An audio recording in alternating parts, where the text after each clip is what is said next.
Hello dear students, कैसे हैं आप सभी लोग। आप सभी का स्वागत है आपके अपने इस प्यारे से PWIIT jam and CSI net platform पर। और मैं हूं आपका अपना संजय सर।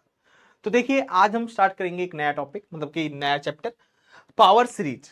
ठीक, कॉम्प्लेक्स एनालिसिस के अंदर ही पावर सीरीज हम स्टार्ट करने जा रहे हैं। पावर सीरीज के बारे में पढ़ेंगे और ये एक ऐसा टॉपिक है जहां से क्वेश्चंस बनने के 100% चांसेस हैं कि यहां से क्वेश्चंस पूछता है पावर सीरीज से।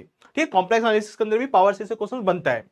और क्योंकि आपका सिलेबस इस बार बहुत कम कर दिया है, तो ऑब्वियस सी बात है कि यहां से क्वेश्चंस बनने के चांसेस ज्यादा हैं पावर सीरीज से। तो सेम जैसे आप रियल एनालिसिस में आप पढ़ते हो कि रेडियस ऑफ कन्वर्जेंस क्या होती है ना, रीजन ऑफ कन्वर्जेंस, वहां पर इंटरवल पढ़ते हो, यहां पर आप रीजन पढ़ोगे। अब बाकी क्या क्या इंपॉर्टेंट रिमार्क्स हैं, वो सारी चीजें हम यहां पर देखने वाले हैं। ठीक, तो ये सब चीजें हम आज। गुड आफ्टरनून भाई, गुड आफ्टरनून, नमस्ते, गुड आफ्टरनून, प्रणाम, very good afternoon all of you, very good afternoon. And I am good. आप बताइए आप लोग कैसे हो।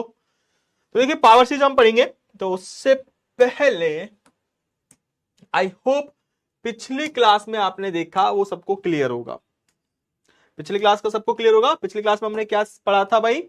पिछली क्लास में हमने पढ़ा था trigonometric functions, hyperbolic functions, power function and properties of these functions. I hope सबको क्लियर होगी, है ना। कुछ ज्यादा इतना हार्ड नहीं था। तो आज हम जो पढ़ने वाले हैं, आज हम पढ़ेंगे सबसे पहले पावर सीरीज क्या होती है। आप सभी को पता है, आप सभी पढ़ चुके हो, बस कॉम्प्लेक्स एनालिसिस में आपको डील करना है। सेम उसी की तरीके बहुत फास्टली पढ़ेंगे, आराम से पढ़ेंगे, लेकिन थोड़ी सी स्पीड से। जो चीज आपको आती है उसको थोड़ा जल्दी, जो नहीं आती है उनको बाद में। तो radius of convergence, region of convergence, some important results. देखो, यहां पर इंटरवल नहीं होता, ध्यान रखना। यहां पर जो आप इंटरवल ऑफ कन्वर्जेंस निकालते हो रियल एनालिसिस के अंदर, वहां पर इंटरवल ना निकालकर आप निकालोगे रीजन ऑफ कन्वर्जेंस। क्या निकालोगे? रीजन। क्योंकि पावर कॉम्प्लेक्स एनालिसिस के अंदर आप इंटरवल नहीं लोगे, एक रीजन लोगे, क्योंकि यहां पर एक बॉल एग्जिस्ट करती है। तो जो ये बॉल होगी, अपने आप में क्या होगा? एक रीजन होगा। तो ये रीजन निकालोगे जहां पर आपकी पावर सीरीज कन्वर्जेंट है। ठीक है, तो इंटरवल की वजह यहां पर रीजन होगा। बस इतना सी चीज है। बाकी हम स्टार्ट करते हैं। और बाकी भाई, जिन्होंने डिस्कशन ग्रुप ज्वाइन नहीं करा है, चैनल तो आई होप आप सभी ने ज्वाइन कर लिया है, लेकिन प्लीज डिस्कशन ग्रुप भी ज्वाइन कर लेना स्कैन करके। ठीक है, डिस्कशन ग्रुप। चलिए, तो पावर सीरीज क्या है? देखो, अ सीरीज ऑफ द टाइप, सबको पता है कि पावर सीरीज किस फॉर्म में दिखती है। A series of the type summation n is equal to 0 to infinity an z minus z naught raise to power n is known as power series about the point z naught. सभी को पता है standard form है power series की। सभी को पता है कि this is a standard form of power series. Everyone, I hope आप सभी जानते हो कि this is the standard form of power series where n belongs to natural number. जहां पर n कहां से बिलोंग करता है? नेचुरल नंबर से बिलोंग करता है। सभी को पता है। अगर इधर ही if n is equal to 0, if n sorry if z naught is equal to 0, then the power series किस तरीके से हो जाएगी? पावर सीरीज क्या हो जाएगी? The power series summation n is equal to जी, अगेन ही पावर सीरीज ही रहेगी an, बस फर्क क्या है? z नॉट की जगह 0 हो गया कि z की पावर n। तो then the power series is called is, ये पावर सीरीज है, ये power series, then the power series about the point origin, about the point, नहीं लिख देता हूं, about the point z naught is equal to 0 point के about ये power series कहलाती है। That's it, simple. जो भी z नॉट पॉइंट होगा उसके अकॉर्डिंग ये चलेगा, जो भी पॉइंट होगा उसके अकॉर्डिंग ये चलेगा। सभी को पता है ना ये चीजें? इसमें किसी को कोई कंफ्यूजन नहीं होगी आई थिंक। हाँ जी, पावर सीरीज किस फॉर्म में होती है? इस फॉर्म में होती है। z नॉट की वैल्यू 0, तो आपको पावर सीरीज इस फॉर्म में दिखेगी। किस पॉइंट के अबाउट? 0 पॉइंट के अबाउट है। ये किस पॉइंट के अबाउट है? z नॉट पॉइंट के अबाउट है। This is a power series, जहां पर आपका ये z क्या है? ये जो an है आपका, ये कोई कॉम्प्लेक्स नंबर भी हो सकता है, और z आपका complex number, z naught complex number, n belongs to natural number, यानी कि whole number 0 to infinity, n belongs to 0 to infinity. ठीक है, होल नंबर है। तो इतना आई होप सबको क्लियर है। ठीक है, आगे बढ़ता हूं मैं। तो अभी ज्ञान को क्लियर है, बाकी सभी भाई प्लीज रिप्लाई क्लियर है। तो इसमें कुछ है नहीं ऐसा। इसके बाद आता है कि जो पावर सीरीज होती है उसके रेडियस ऑफ कन्वर्जेंस आप निकालते हो सभी, ठीक है। वन वेरिएबल की तरह ही है, यस वन वेरिएबल की तरह ही आप इसको ट्रीट करके चलोगे तो वन वेरिएबल की तरह ही है। तो रेडियस ऑफ कन्वर्जेंस क्या होती है, तो the radius of convergence of the power series, आपको इन जनरल तरीके से आप ले सकते हो, या तो ये लिख लो अबाउट द पॉइंट जीरो, या फिर आपकी पावर सीरीज किसी पॉइंट के अबाउट हो, उससे कोई फर्क नहीं पड़ेगा। an z minus Z naught raise the power n, चाहे पावर सीरीज 0 पॉइंट के अबाउट हो या इन जनरल किसी भी जेड नॉट रैंडम कोई पॉइंट जेड नॉट उस पॉइंट के अबाउट हो, is denoted by R. Radius of convergence को हम रिप्रेजेंट करते हैं किससे, कैपिटल आर से। And it is defined as, और कैसे डिफाइंड होती है, डिफाइंड होती है आपकी जो आपकी रेडियस ऑफ कन्वर्जेंस है वो होती है R is equal to 1/l। जैसे आप फंक्शन ऑफ वन वेरिएबल में पढ़ते हो सेम वही यहां पर तरीका है, R is equal to 1/l। Where L क्या होता है भाई, वेयर एल क्या होता है, where L is equal to, दो फॉर्मूले होते हैं, एक लिमिट सुप्रीमम वाला, limit N tends to infinity supremum modulus n, जो भी एन होगा उसका मॉडुलस उसकी पावर 1/n। यहां पर n क्या है, जो यहां पर पावर ये n होती है तो इसलिए इसको 1/n लिखते हैं। अगर यहां पर 2n होता तो 1/2n लिखते, ठीक है, ये एक तरीका है। बाकी 1/n है तो 1/n, और या फिर आप इसको निकालोगे l is equal to limit n tends to infinity an upon n plus sorry an plus 1/n क्या होता है, हाँ जी an प्लस 1 होता है, an प्लस 1/n होता है एवरीवन। तो क्योंकि l निकाल रहे हो तो इसमें होता है an plus 1/an, this modulus, ठीक है। ये मॉडुलस जरूर लगाओगे यहां पर, या तो ये या ये इस तरीके से। तो वही यहां पर अगेन सेम जैसा फंक्शन ऑफ वन वेरिएबल आप फाइंड करते हो। तो कुछ क्वेश्चंस करते हैं यहां पर रेडियस ऑफ कन्वर्जेंस निकालने के लिए, फिर हम आगे बढ़ते हैं, ठीक है। थोड़ा यहां पर an प्लस 1/n करेंगे, ठीक है, ये l होता है, और r क्या हो जाएगा इसका उल्टा, ठीक है। इतना तो आप सभी को पता है, अभी आपने एग्जाम दिया है। तो the radius of convergence of this power series क्या होगी एवरीवन, आपको आता है, बस आपको बस कंफ्यूज नहीं होना वेरिएबल में, सेम जैसे आप निकालते हो करिए। ध्यान रखना यहां एक चीज, चलो 90 सेकेंड सिंगल चॉइस, ये क्वेश्चन करो आप लोग। और एक चीज और ध्यान रखना, यहां पर भी कंफ्यूज मत होना कि यहां पर जो पावर सीरीज है वो आपकी किसी भी पॉइंट के अबाउट हो सकती है, जरूरी नहीं कि जीरो के अबाउट होगी तभी यही फॉर्मूला होता है, नहीं, जेड नॉट के पॉइंट के अबाउट होगी तब भी आपका जो रेडियस ऑफ कन्वर्जेंस निकालने का तरीका वो सेम होगा। इस पॉइंट से जेड नॉट पॉइंट से कोई फर्क नहीं पड़ने वाला, ये ध्यान रखना बस। हाँ फर्क पड़ेगा तो इस पावर से फर्क पड़ सकता है, लेकिन पॉइंट से किस पॉइंट के अबाउट पावर सीरीज गिवन है उससे कोई फर्क नहीं पड़ेगा, ठीक है, ये ध्यान रखना। तो ये 0 पॉइंट के about radius of power series है तो इसकी रेडियस ऑफ कन्वर्जेंस निकालो, चाहे 1 पॉइंट के अबाउट कहता तब भी कोई फर्क नहीं पड़ता रेडियस ऑफ कन्वर्जेंस में।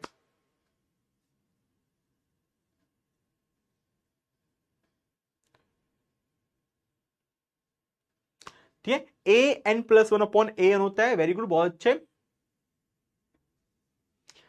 तो इसका आंसर बताइए पोल्स के जरिए कि क्या होगा, चलिए बहुत अच्छे, करिए करिए।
ठीक है, इज इट क्लियर?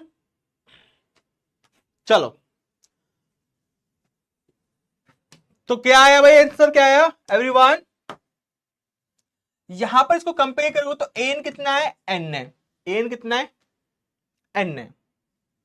चलो ये, और आपको निकालना है लिमिट, तो किसी भी तरीके से किसी भी फॉर्मूले से आप निकाल सकते हो, कोई फर्क नहीं पड़ने वाला। लिमिट हम निकालते हैं आर इजकल टू 1/L होता है, तो हम यहां पर आप चाहो कोई सा भी फॉर्मूला अप्लाई कर सकते हो एल निकालने का।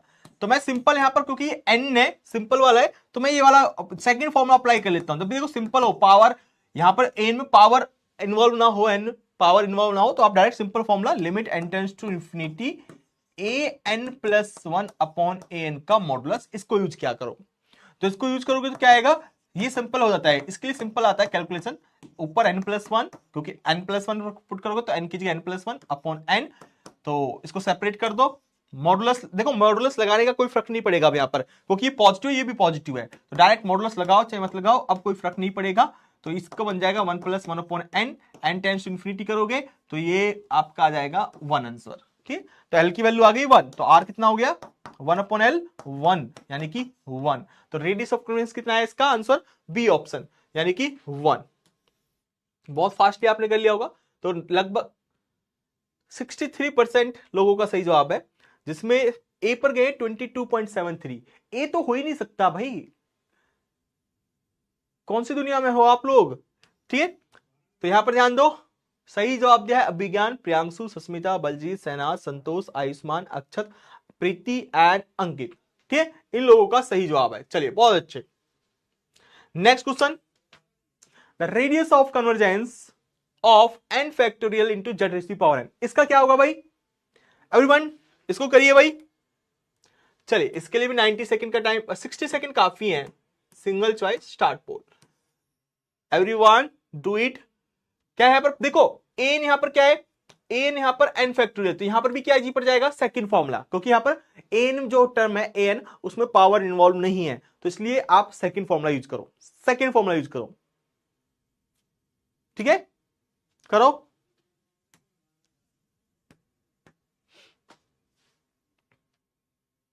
और बताइए इसका आंसर क्या है फटाफट। वैसे 10 सेकंड का क्वेश्चन है, बड़ी जल्दी सॉल्व हो जाएगा।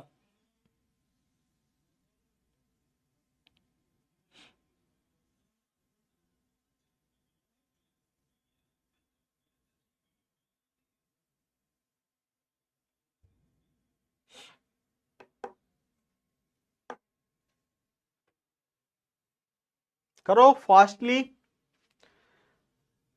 तो आपको क्या करना है, बस are is equal to 1/L, L निकाल लो, limit N tends to infinity, formula आपको पता ही है an+1/an, और limit N tends to infinity, an+1 क्या बन जाएगा n+1 का फैक्टोरियल अपॉन में n फैक्टोरियल। फैक्टोरियल की प्रॉपर्टी यूज करो। देखो मॉडुलस नहीं लगा रहा क्योंकि पॉजिटिव है ना, तो ये पॉजिटिव है, मॉडुलस नहीं लगा, मॉडुलस लगाओ चाहे मत लगाओ कोई फर्क नहीं पड़ेगा। तो इसको लिख सकते हैं n+1 अपॉन में n factorial upon n factorial, cancel out, तो n+1 करोगे तो इन्फिनिटी, तो इन्फिनिटी आए, यहां पर क्या रहा है इन्फिनिटी, क्या रहा है एल आ रहा है। आर क्या होता है, आर का मतलब होता है 1/L, यानी कि 1/infinity, 1/infinity मतलब 0। ठीक है, तो रेडियस ऑफ कन्वर्जेंस क्या हो जाएगा यहां पर 0। तो आंसर कौन सा है, ए ऑप्शन। तो ए ऑप्शन यहां पर आपका राइट है। चलिए बहुत अच्छे, लगभग यहां पर 60% लोगों का सही जवाब है। हाँ जी, कहां पर मिस्टेक हो रही है, ए 60%, बी जो 26 करे। देखो यहां से क्वेश्चन पक्का आपका सीयूटीपीजी के अंदर आने वाला है, ये कंफर्म है। जिस तरीके से मैंने आपको बोला था ऑर्डिनरी डिफरेंस इक्वेशन के अंदर और पाइथागोरस सॉरी ऑर्थोगोनल ट्रेजेक्टरी से क्वेश्चंस आएगा, सेम पावर सीरीज का एक क्वेश्चन आपको 100% दिखने वाला है आपके सीयूटीपीजी के एग्जाम के अंदर। ठीक, पक्का कंफर्म कह रहा हूं, दिखेगा, तो फिर ध्यान से पढ़ लेना भाई इसको। तो सही जवाब दिया है अभिज्ञान, सस्मिता, बलजीत, प्रियांशु, शिवा, तुषार, मनीष, आयुष्मान, सामीन एंड संदीप। ओके, तो ये टॉप 10 स्टूडेंट्स है। नेक्स्ट क्वेश्चन देखो, the radius of convergence of this power series. अब इसको चाहो तो आप पहले या दूसरे फॉर्मूले से यूज कर सकते हो, तो करिए इसको और बताइए इसका आंसर क्या है। तो 60 सेकंड ही मैं रख रहा हूं, single choice start poll, what is the answer.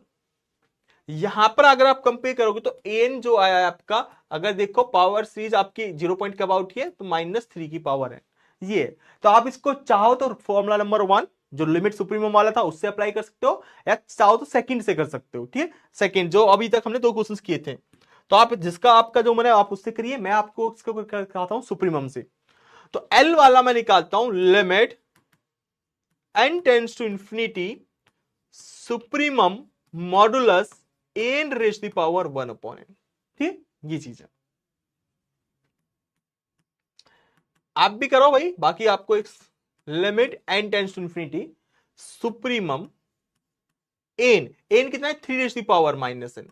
तो ये पॉजिटिव है, मॉडुलस लगाओ चाहे मत लगाओ कोई फर्क नहीं पड़ेगा, क्योंकि ऑलवेज पॉजिटिव है। तो इसकी पावर 1 अपॉन एन, तो पावर 1 अपॉन एन, तो पावर से ये n और ये पावर मल्टीप्लाई करो तो क्या आएगा, डायरेक्ट कैंसिल आउट हो जाएंगी। तो लिमिट सुप्रीमम 3 की पावर -1 ये आएगा। अब इसमें सुप्रीमम तो ये ही हो जाएगा, क्योंकि एक ही टर्म है, ये एक ही टर्म है, तो -3 की पावर -1 का सुप्रीमम 3 की पावर -1, तो 3 की पावर -1। अगर आप लिमिट, अगर बाई चांस लिमिट होती तो लिमिट अंदर अप्लाई कर देते, सुप्रीमम के अंदर लिमिट ले जा सकते थे आप। ठीक है, तो डायरेक्ट क्या आ जाएगा से 3 की पावर -1, ये क्या है आपका एल आया। तो आर क्या हो जाएगा, आर हो जाएगा 1 अपॉन एल, 1 अपॉन एल बोले तो 1 अपॉन 3 की पावर -1, 1 अपॉन 3 की पावर एन बोले तो 3, क्या हो जाएगा 3। तो आर कितना आ रहा है 3, रेडियस ऑफ कर्व कितना आ रहा है 3 आ रहा है। तो आंसर क्या होगा सी ऑप्शन। तो 65% सी, वेरी गुड, बहुत अच्छे। आप चाहो तो फॉर्मुला नंबर 1 भी 2 भी अप्लाई कर सकते हो। तो सही जवाब जो दिया है मनीष, सस्मिता, प्रियांशु, तुषार, खुशी एंड शिवा, संतोष, बलजीत, अमित एंड समी। चलो बढ़िया, बहुत अच्छे। नेक्स्ट क्वेश्चन और लास्ट, फिर उसके बाद हम आगे बढ़ेंगे। ये है the radius of convergence of summation n is equal to 0 to infinity n z raised to the power n where n is equal to iota where n such that कि n is divisible by 4 and otherwise n is, इसकी radius of convergence बतानी है आपको क्या होगी, iota होगी, 4 होगी, 1 होगी या इंफिनिटी होगी, ये आपको बताना है। अब इस केस में आप कौन सा फॉर्मुला अप्लाई कर सकते हो, इस केस में हमेशा आपको फॉर्मुला नंबर 1 ही अप्लाई कर सकते हो, क्योंकि फॉर्मुला नंबर 2 अप्लाई करोगे तो केसेस बनाने पड़ेंगे आपको। अब ऐसे केसेस कितने तक बनाओगे, तो इसलिए सबसे इस टाइप के, जब भी आपका कोई एन ब्रांच टाइप का फंक्शन आए तो आप उसमें क्या लगाओगे, कैसा फंक्शन लगाओगे, फॉर्मुला नंबर 1 लिमिट सुप्रीमम वाला। ठीक है, तो लिमिट सुप्रीमम वाला फॉर्मुला अप्लाई करोगे। अब बाकी मैं इसके लिए पोल्स कर लेता हूं, आप सभी करो लिमिट सुप्रीमम वाला, single choice option, 60 second start, everyone do it. तो लिमिट सुप्रीमम वाला फॉर्मुला अप्लाई करो और बताओ यहां से क्या आंसर आ रहा है। यस,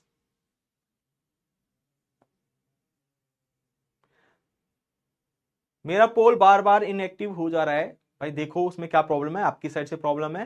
एंड सर सुप्रीमम वाला फॉर्मूला स्पेशल केस के लिए था भाई, जो है स्टैंडर्ड फॉर्मूला है, इसलिए मैंने आपके इस क्वेश्चन का रिप्लाई नहीं करा क्योंकि बेटू का क्वेश्चन था। ठीक है, तो प्लीज वो स्टैंडर्ड फॉर्मूला है, वही आपको याद रखना है, स्पेशल केस स्पेशल केस सब भूल जाओ। पहला फॉर्मूला लिमिट सुप्रीमम वाला आपको यूज करना है, अगर एन जो टर्म है उसकी पावर में क्या हो, एन इन्वॉल्व हो तो वो इजी पड़ता है, और या फिर आपका ब्रांच टाइप का फंक्शन हो तो आपको फॉर्मुला नंबर 1 ही अप्लाई करना है। यहां पर इसमें तो फॉर्मुला नंबर 1 ही कर सकते हो, हालांकि पावर में एन इन्वॉल्व है तो आप पहला और दूसरा दोनों कर सकते हो, लेकिन इस केस में पहला ही फॉर्मुला यूज होगा। तो यहां पर एल आपको निकालना है, सबसे पहले क्या निकलेगा, limit N tends to infinity supremum modulus N. अब यहां पर तो एन का मतलब क्या है, ब्रांच टाइप का फंक्शन है एन, एन तो ये है, तो लगाओ भाई formula, limit n tends to infinity supremum, किसका सुप्रीमम, ब्रांच टाइप का फंक्शन है n raise power 1 by n, तो यहां पर आयोटा, n क्या है आयोटा, और इसकी पावर क्या जाएगी आयोटा मॉडुलस, मॉडुलस ध्यान रखना मॉडुलस यहां पर, क्योंकि ये इमेजिनरी नंबर है। अब यहां पर मॉडुलस का फर्क पड़ेगा, तो इसकी पावर 1 अपॉन n, ये कब है, जब n डिविजिबल बाय 4 है, n सच दैट कि n क्या है 4 से डिविजिबल है। और यहां पर क्या होगा n की पावर, क्योंकि यहां पर मॉडुलस लगाओगे कोई फर्क नहीं पड़ेगा, n नेचुरल नंबर है, तो यहां पर मॉडुलस लगाओ मत लगाओ कोई फर्क नहीं पड़ेगा क्योंकि नेचुरल नंबर है, एल्स एल्स मतलब अदरवाइज ये आएगा। ठीक है, अब मॉडुलस आयोटा, ठीक है करो भाई,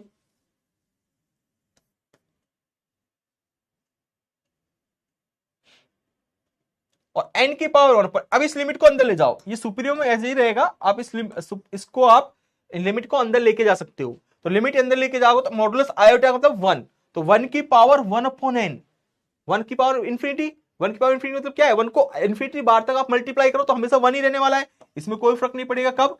जब इसकी लिमिट आएगी n डिविजिबल बाय 4 से। लेकिन what about the limit of this n की पावर 1/n, इसको करो एल हॉपिटल रूल, या फिर आप इसको मान लो y n की power 1/n, logarithmic both side ले लो log y, इसको कर सकते हो आप लॉगरिथमिक ऑफ बोथ साइड, तो 1/log n हो जाएगा। ठीक है, लिमिट निकालनी आती है और आपने करा भी होगा, n की पावर 1/n की लिमिट हमेशा n टेंड्स टू इंफिनिटी है, तो 1 लिमिट आती है इसकी, क्या आती है 1, यहां पर भी 1 एल्स 1। तो सुप्रीमम क्या है इसमें से, सुप्रीमम 1, यहां भी 1, तो 1 ही सुप्रीमम है। अगर बाई चांस यहां पर मान लो 2 टाइम्स 2 आता तो सुप्रीमम क्या होता फिर 2, तो फिर यहां पर लिमिट क्या होती, एल क्या आता 2 आता। अब यहां पर 2 ना होगा, क्या है यहां पर भी 1 आ गया, तो फिर कोई दिक्कत ही नहीं है। जो भी इन ब्रांच टाइप का फंक्शन है इसमें जो सुप्रीमम होगा वो आपकी लिमिट आएगी यहां पर। ठीक है, इज इट क्लियर?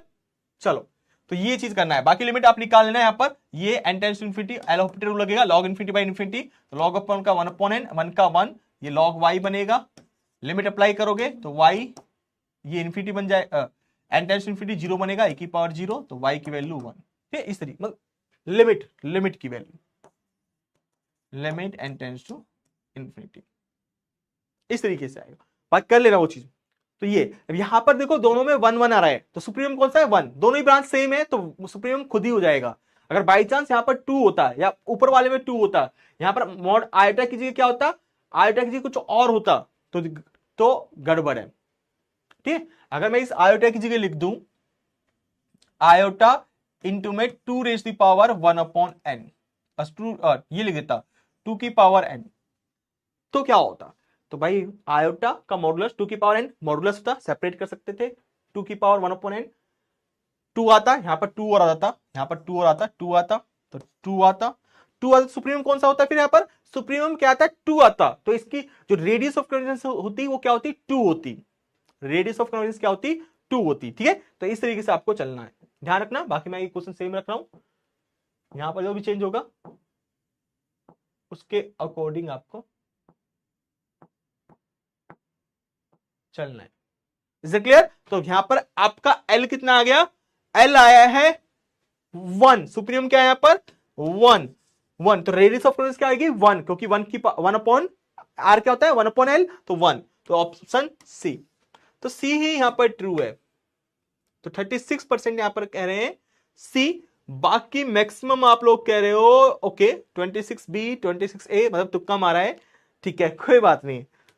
तो सस्मिता, प्रियांशु, खुशी, शिवा, तुषार, संतोष, साक्षी, तो 7 स्टूडेंट्स का सही जवाब है। ठीक है, आई होप आप सभी को समझ में आ गया होगा कि किस तरीके से हमको सॉल्व करना है।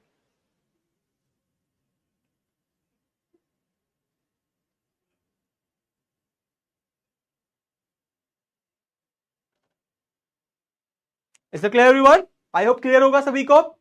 किसी को कोई डाउट रेडियस ऑफ कन्वर्जेंस निकालने में? अगर है स्टिल पूछ लो, नहीं है तो फिर हम आगे बढ़ रहे हैं, तो भाई रिप्लाई कर दो इतने।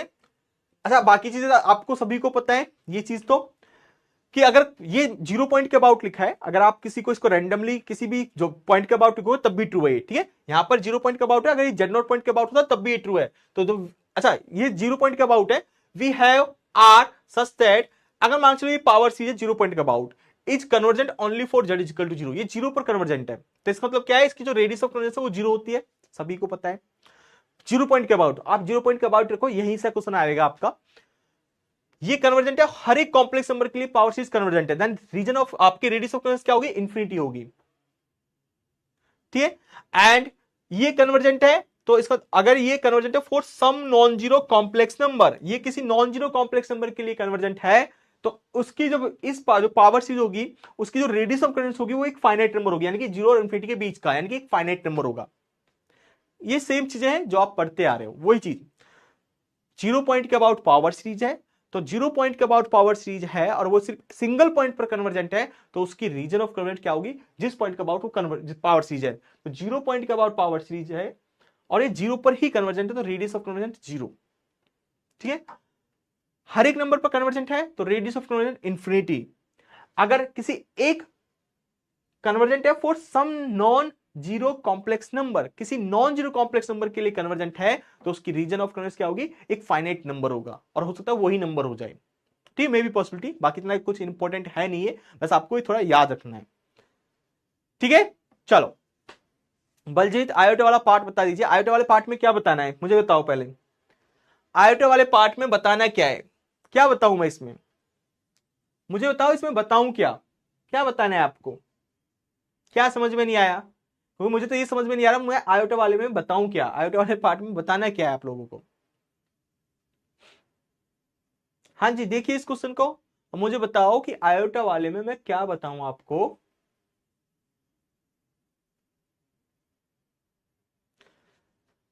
एवरीवन, भाई जिसको इस वाले आयोटा वाले पार्ट में प्रॉब्लम है, क्या प्रॉब्लम है वो प्रॉब्लम स्पेसिफाई मेंशन कीजिए कि सर ये प्रॉब्लम है।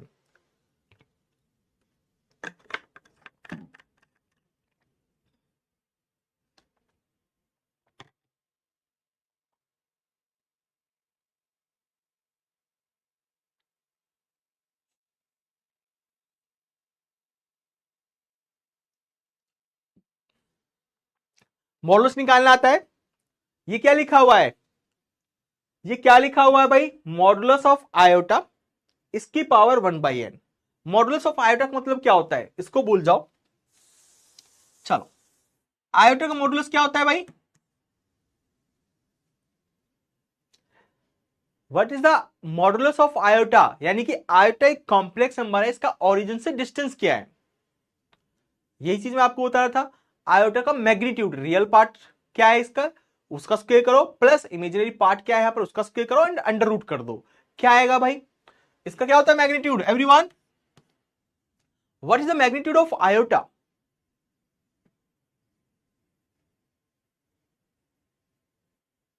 हाँ जी, मैग्नीट्यूड निकालना नहीं आता तो भूल जाओ, कॉम्प्लेक्स मत पढ़ो भाई, कुछ फायदा नहीं आप लोगों का फिर। ठीक है, बेफालतू तुम अपना भी टाइम वेस्ट कर रहे हो, दूसरे का भी टाइम वेस्ट कर रहे हो। 1, अब ये मॉडुलस ऑफ आयोटा, अगर मैं इसकी पावर 1/n करूं तो इसका मतलब क्या है, 1 की पावर 1/n करूंगा, करूंगा कि नहीं करूंगा, बिल्कुल करूंगा। मैंने कहा कि इस लिमिट को आप अंदर अप्लाई कर दो, अंदर अप्लाई करूंगा यानी कि limit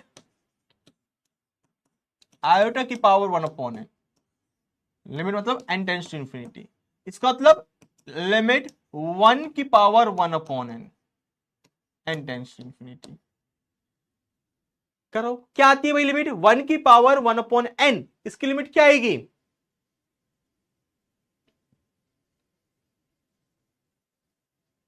n tends to infinity करते हैं ना, बिल्कुल करते हैं,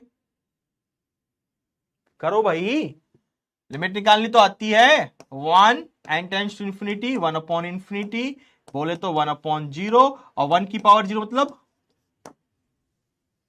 क्या दिक्कत है इसमें, हाँ जी बताइए, कुछ था इसमें, कुछ रॉकेट साइंस थी, सिंपल सा भाई, जो आप पढ़ते आ रहे हो वो अप्लाई करना है, फिर कहते हैं कि सर एग्जाम अच्छा नहीं गया। लिटरली बता रहा हूं, जिन लोगों को इसमें कंफ्यूजन थी ना, उसका एग्जाम अच्छा जाना ही नहीं है।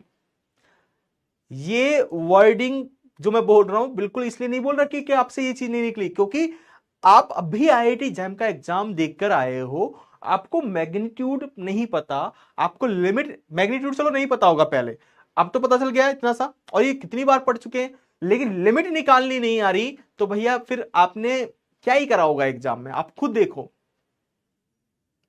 एग्जाम में ये चीजें स्ट्राइक नहीं करेंगी, ऐसा कुछ आ गया तो अटक जाओगे, ये छोड़ दो ब्रांच टाइप का, बस इसकी लिमिट निकालनी नहीं आ रही आप लोगों को, मुझे तो ये हद होता है जानकर, फिर यही तो फर्क होता है भाई, पर मेहनत करने और ना करने में, मेहनत करो, सिर्फ लेक्चर देखने से कुछ नहीं होता, लेक्चर देखने से कुछ नहीं होता, उसके लिए आपको सेल्फ स्टडी करनी पड़ेगी, क्वेश्चन प्रैक्टिस करने पड़ेंगे, जो आपको लेक्चर में पढ़ाया जा रहा है उसको हर एक एक पॉइंट को, एक एक वर्ड को अच्छे से समझो, पढ़ो, तभी कुछ होने वाला है, अदरवाइज सीयूटीपीजी का एग्जाम भी ऐसे ही जाने वाला है भाई, रियलिटी है, चाहे आपको बुरा लगे लेकिन रियलिटी में रहोगे तो अच्छा है। नेक्स्ट एक टॉपिक,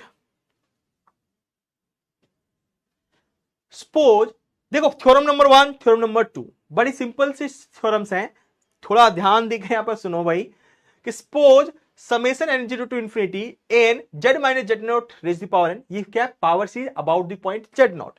अगर ये कन्वर्ज है किस पॉइंट पर, किसी एक पॉइंट पर्टिकुलर पॉइंट अल्फा पर, किसी एक पर्टिकुलर पॉइंट अल्फा पर अगर ये पावर सीरीज आपकी कन्वर्जेंट है, देन तो जो ये पावर सीरीज है ये कन्वर्ज होगी, कन्वर्जेस, तो ये पावर सीरीज है ये कन्वर्जेस होगी ऑल्सो, आप ऑल्सो भी लगा सकते हो।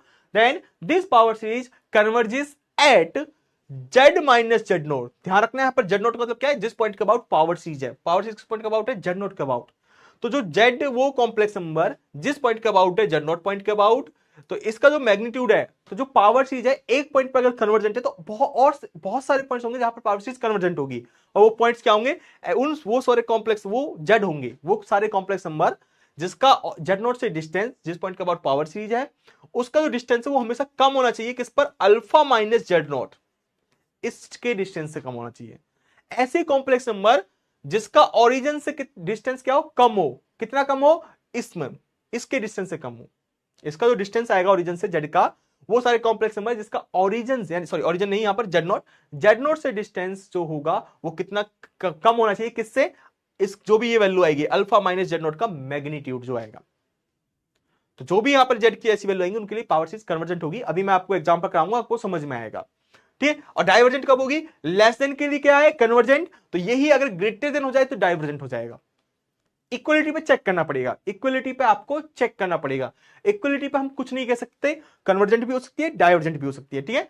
तो लेस देन कन्वर्जेंट कंफर्मेशन है, greater than same, greater then, तो यहां पर अगर अल्फा पर डाइवर्जेंट है, यहां पर देखो अल्फा पर कन्वर्जेंट है, यहां पर अगर एक पॉइंट पर डाइवर्जेंट है तो ग्रेटर देन के लिए आप बोलोगे, लेस देन के लिए यहां पर कुछ नहीं बोल सकते क्योंकि अल्फा पर डाइवर्जेंट दे रखा है आपको, यहां पर अल्फा पर कन्वर्जेंट बोल रखा है, तो ग्रेटर देन के लिए कुछ नहीं बोल सकते, लेकिन ये कंफर्म है कि लेस देन इक्वल टू के लिए कन्वर्जेंट होने वाली है।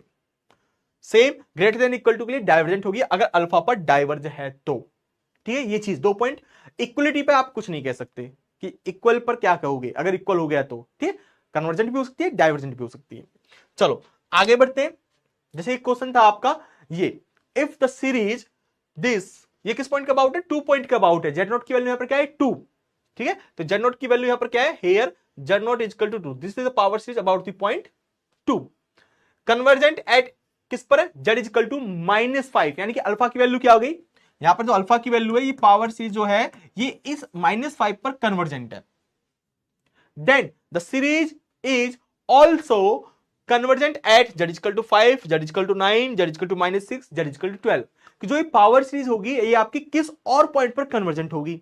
तो अभी आपने एक थ्योरम नंबर 1 और थ्योरम नंबर 2 पढ़ी है, तो bye theorem number 1 you can say कि अगर जो ये पावर सीरीज है, अगर ये कन्वर्जेंट एक पॉइंट इस पर कन्वर्जेंट है तो ये किस पर कन्वर्जेंट होगी, जेड माइनस जेड नॉट, कि इसका जो मैग्नीट्यूड है वो लेस देन होना चाहिए अल्फा माइनस जेड नॉट, इससे कम होना चाहिए, ठीक है जी, इससे कम, ये जेड नॉट ध्यान रखना कम होना चाहिए। तो जेड हमें नहीं पता, ये जेड तो निकालना है, जेड नॉट कितना है 2 है, लेस देन अल्फा, अल्फा आपको पता है -5 है, और जेड नॉट कितना है 2 है, ये 2 है, तो जेड -2 कितना हो गया, माइनस का 7, 7 का मॉडुलस है तो 7, मतलब कि वो सारे कॉम्प्लेक्स नंबर जिसका मैग्नीट्यूड 7 से कम हो।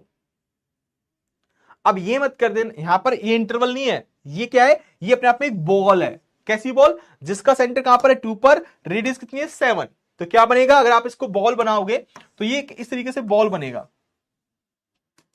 सेंटर कहां पर है 2 पर, 1 2, तो सेंटर 2 पर है भाई, दिस द सेंटर 2, रेडियस कितनी है 7 यूनिट, 7 यूनिट 7 रेडियस है, तो यानी कि 3, एक ये सेंटर है, यहां पर तो सेंटर है, तो 1 2 3 4 5 6 7, ये मान लो 7 हो गया, 4 5 6 7 8 9 तक जाएगा, 1 0 1 2 3 4 5 6 7 यहां तक, तो ये -1 -2 -3 -4 -5, तो सेंटर यहां पर है, तो रेडियस ये, तो कुछ इस तरीके का इसका डायग्राम बनेगा, ठीक गो भाई, मैं रफली बना रहा हूं तो आप बना लेना, ये सेंटर ये है, ठीक, इस तरीके का कुछ सेंटर ये सेंटर है, इसको आप मान सकते हो, दिस इज सेंटर। तो ये इसके अंदर जितने भी पॉइंट्स हैं वो सारे, उनका डिस्टेंस क्या है, 7 से कम है। इसके अंदर जितने भी आपके पॉइंट्स हैं इस सर्कल के, ये सर्कल है, इलिप्स जैसा दिख रहा है आपको, ठीक है, ये रफली बनाया है, ये इलिप्स नहीं है, हाँ सर्कल है, ठीक है, ध्यान रखना। तो इसके अंदर जितने भी आपके पास पॉइंट्स हैं वो सारे पॉइंट्स, जितने भी जेड हैं वो सारे क्या है, उस पॉइंट पर पावर सीरीज कन्वर्जेंट है। अच्छा, पॉइंट्स क्या दे रखा है आपको, जेड इक्वल टू 5, क्या जेड इक्वल टू 5 इसके अंदर है, if I am not wrong, बिल्कुल सही लिखा है ना, -2 and 7।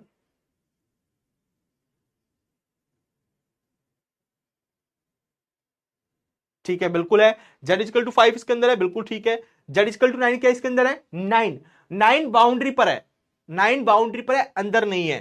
-6, -6 कहां पर आएगा, -5 तक यहां पर है, -6 यहां है, -6 बाहर है, तो ये -6 तो बिल्कुल बाहर है, तो ये कंफर्म गलत होगा। 12, 12 बिल्कुल बाहर है, ये भी गलत होगा। अब बात होगी 5 अंदर है, बिल्कुल ट्रू है, 9 पर होगा कि नहीं होगा। अभी सिंगल चॉइस ऑप्शन है, ये आपका सिंगल चॉइस, ठीक, एक ही ऑप्शन ट्रू है, तो ऑब्वियस बात है कि जो 9 पर यहां पर दे रखा है, ज्यादा सोचने की जरूरत नहीं है। अगर आपको MSQ के अंदर होता तो 9 पर चेक करना पड़ता। कैसे चेक करेंगे अभी हम पढ़ेंगे, तो आप सीख जाओगे। तो 9 यहां पर गलत हो जाएगा क्योंकि सिंगल चॉइस ऑप्शन है, तो ओनली 5 पॉइंट अंदर है यहां पर, ठीक, 5 अंदर है, 9 बाउंड्री पर है, तो बाउंड्री पर यानी कि इक्वलिटी पर आ गया। बाउंड्री पर कन्वर्जेंट है या नहीं है वो हमको चेक करना पड़ेगा। लेस देन इक्वल टू के लिए बोला कन्वर्जेंट, क्योंकि इक्वलिटी पर आपको चेक करना पड़ेगा कि बाउंड्री वाले पॉइंट्स पर आपका पावर सीरीज कन्वर्जेंट है या नहीं है, ठीक है, is it clear.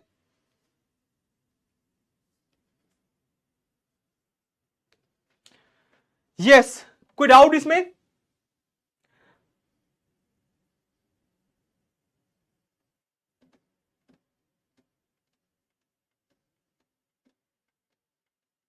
Is it clear. तो बड़ा सिंपल सा क्वेश्चन है, तो ध्यान रखना ये रिजल्ट बहुत इंपॉर्टेंट है, इस पर ये क्वेश्चंस बनते हैं ना, बाकी CUT-PG के अंदर पता नहीं, लेकिन क्वेश्चंस बनने के चांसेस होते हैं यहां से इस रिजल्ट पर। जितना रिजल्ट याद रखोगे आपके लिए उतना बेहतर है, क्योंकि रिजल्ट के बेसिस पर, थ्योरम के बेसिस पर ही आपके क्वेश्चंस बनने वाले हैं। चलो next, region of convergence, next topic है आपका। जिस तरीके से आप इंटरवल ऑफ कन्वर्जेंस पढ़ते हो, तो यहां पर आप पढ़ोगे रीजन ऑफ कन्वर्जेंस, ठीक है, रीजन, क्योंकि यहां पर इंटरवल नहीं होता, एक बॉल एग्जिस्ट करती है, उस बॉल को हम रीजन बोलते हैं। तो रीजन ऑफ कन्वर्जेंस, तो ये पावर सीरीज आपकी किस पॉइंट के अबाउट है, 0 पॉइंट के अबाउट, तो ये 0 पॉइंट के अबाउट एक पावर सीरीज है, एंड ROC की क्या है, R है, then the region of convergence is defined as mod of Z equal to R। अगर यही पावर सीरीज आपकी क्या होती, किसी पॉइंट के अबाउट होती, सपोज करो if summation n is equal to 0 to infinity z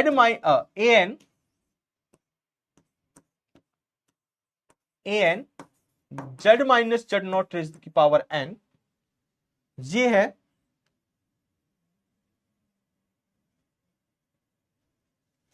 ये किस पॉइंट का अबाउट है, power series z naught point का अबाउट है, एंड हैज ROC यानी कि radius of convergence is capital R, then इसमें जो रीजन ऑफ कन्वर्जेंस होगा, region of convergence is region of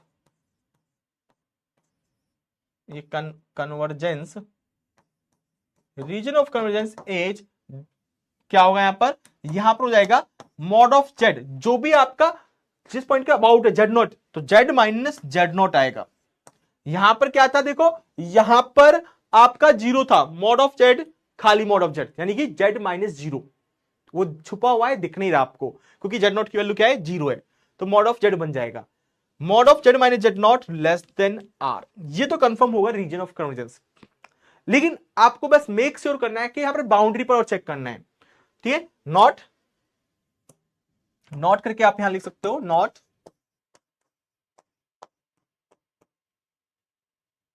also check z minus Z naught is equal to r as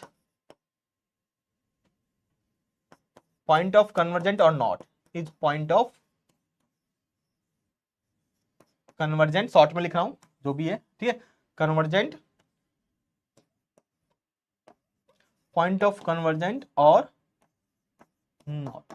इसका मतलब क्या है, लास्ट फाइनल लाइन, कि जब z माइनस जेड नॉट का जो मैग्नीट्यूड है वो इक्वल टू आर के इक्वल आएगा, तो जो ये जो पॉइंट है z, जिसमें जेड माइनस जेड नॉट का मैग्नीट्यूड आर आएगा, तो जो ये जेड पॉइंट है क्या इन पॉइंट्स पर सीरीज जो पावर सीरीज है वो कन्वर्जेंट है या नहीं है, वो आपको चेक करना है। ठीक है, ऑल्सो चेक दिस, बाकी ये तो रीजन होगा कंफर्म। अब यहाँ पर इक्वलिटी लगाना है नहीं लगाना, ये आपको चेक करना पड़ेगा कि जब इसका मैग्नीट्यूड हम करते हैं इक्वल आर पर पॉइंट ऑफ कन्वर्जेंट बन रहा है, यानी कि वो इक्वल पर आपकी जो पावर सीरीज है वो कन्वर्जेंट है या नहीं है, ये आपको मेक श्योर करना पड़ेगा। बस इतना फर्क है यहाँ पर। ठीक है, तो चलो मैं आपको क्वेश्चन से समझाता हूं, आपको क्वेश्चन से समझ में आ जाएगा। जैसे कि आपके क्वेश्चन पर ये दिख रहा है,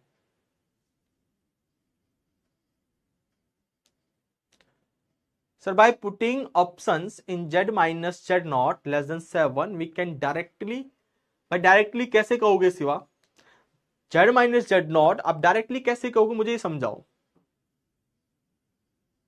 ठीक है, जो भी आप कह रहे हो उसको प्लीज कंप्लीट कीजिए। तो यहां पर देखो, जब power series this converges if this, आप इसमें आर बताओ पहले, जो ये आपके पास पावर सीरीज दिख रही है इसमें मुझे बताओ आर क्या आएगी, इस पावर सीरीज की रेडियस ऑफ कन्वर्जेंस कितनी आएगी, R, radius of convergence ROC. Everyone do it.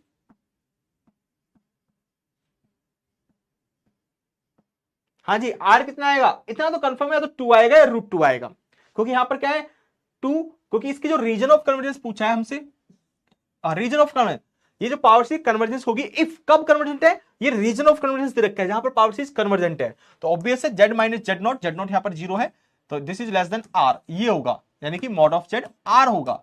अब ये इक्वलिटी आएगी नहीं आएगी वो आपको चेक करना पड़ेगा, पहले ये तो कंफर्म है आर आना है। तो यहां पर 2 या √2 रेडियस ऑफ कन्वर्जेंस इनमें से ही होगी, या तो 2 होगी या √2 होगी, तो वो आपको बताना है कि क्या होगा। तो बहुत से स्टूडेंट्स कह रहे हैं 2 होगा, 2, कुछ कह रहे हैं √2, लेट्स सी।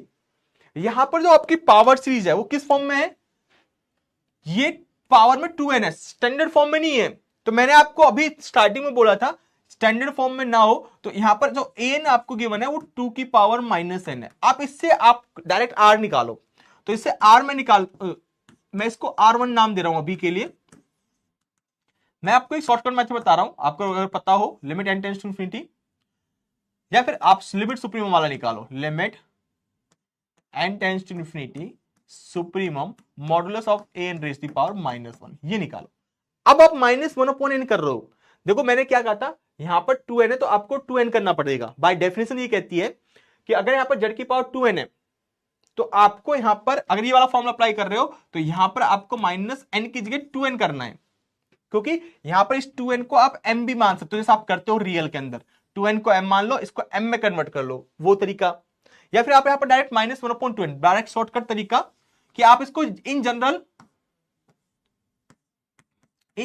जनरल आप इसको करो 1/n, इस तरीके से निकालो, भूल जाओ कि पावर 2n है, भूल जाओ, ये आ गया। आप इसको इस तरीके से निकालोगे तो 2 की पावर -n, यहां पर क्या है 2 की पावर -n का 1, तो ये आएगा 2 की पावर -n मॉडुलस, 2 की पॉजिटिव है कोई फर्क नहीं पड़ेगा, n से n कैंसिल आउट, 2 -1 आएगा, R1, ये सॉरी L आएगा, इसको नाम दे रहा हूं L1, तो R1 क्या आएगा 2 आएगा, ये R1 आया है। लेकिन एक्चुअल में आपकी रेडियस ऑफ कन्वर्जेंस क्या होगी, इसकी यहां पर 2n है, तो जो भी इस z की पावर है 2n, n के साथ क्या मल्टीप्लाई हो रहा है 2, तो जो भी r का मल्टीपल हो रहा है तो वो क्या होगा, जो आपने R1 निकाला है बाय मिस्टेकली, क्योंकि यहां पर क्या था, ये n का कोफिशिएंट कितना है 2, तो जो भी कोफिशिएंट है उसको 1 की कोफिशिएंट में लिख देना 2, तो ये आपकी एक्चुअल में रेडियस ऑफ कन्वर्जेंस आ जाएगी। सिंपल सा लॉजिक क्या है, अगर इसको अल्फा टाइम्स n मानो आप, अल्फा टाइम्स n, तो आप निकालो उसी तरीके से, तो जो कोफिशिएंट है अल्फा उसको 1/अल्फा कर दो, जो भी आपका रीजन आए, जो भी आपने रेडियस निकाली उसका 1 में अल्फा कर दो, तो 1/अल्फा यहां पर क्या है 2, अल्फा यहां पर कितना है 2, तो 1/अल्फा, और R1 कितना था 2, तो 2 का 1/2 √2, तो एक्चुअल में आपकी जो रेडियस ऑफ कन्वर्जेंस है वो √2 है। शॉर्टकट तरीका ये है, बाकी 1/2n से करोगे, तो ये शॉर्टकट तरीका याद रखना, ठीक है। तो √2, तो रीजन ऑफ कन्वर्जेंस पक्का ये तो नहीं होने वाला, ये नहीं होने वाला, या तो C होगा या D होगा, ये तो कंफर्म है कि ये होगा ही होगा, अगर ये तो कंफर्म है कि D तो होगा ही होगा। अब सिंगल चॉइस ऑप्शन में है तो आपको D या C में से चूज करना पड़ेगा, D या C में से, क्योंकि सिंगल चॉइस ऑप्शन है। अगर मल्टीपल चॉइस है तो ये तो बिल्कुल ट्रू है, इसमें कन्वर्जेंट होगी पावर सीरीज, और अगर एक बाउंड्री पर भी कन्वर्ज हो गया तो ये भी ट्रू हो जाएगा, अगर मल्टीपल चॉइस में हुआ और बाउंड्री पर भी आ रहा है, लेकिन चेक करना पड़ेगा अभी आपको। तो चेक कैसे करोगे,